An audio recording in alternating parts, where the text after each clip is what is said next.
মোহনবাগান আবারও দেশের প্রতিনিধি হিসাবে এসিএল খেলতে যাচ্ছে, তো আপনার শুভেচ্ছা বার্তা থাকবে?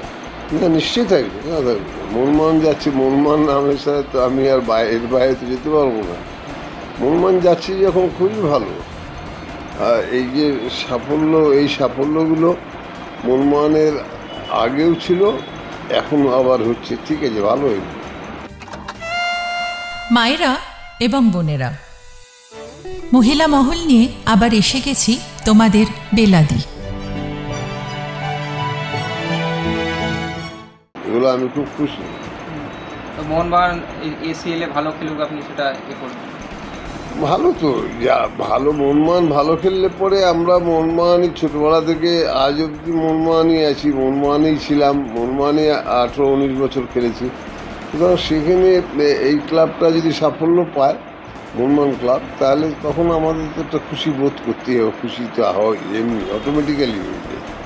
দীর্ঘদিন পর ব্রাজিলের একজন ফুটবলার এসছেন মোহনবাগানে, রবসন রবিনো বলে, ব্রাজিলের প্লেয়ার এসছেন।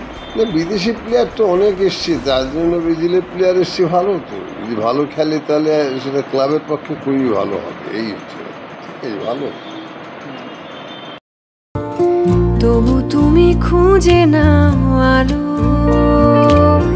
পৃথিবীর কানে কানে বলো আজ নিজেকে বেসেছি বড় ভালো। Extra time.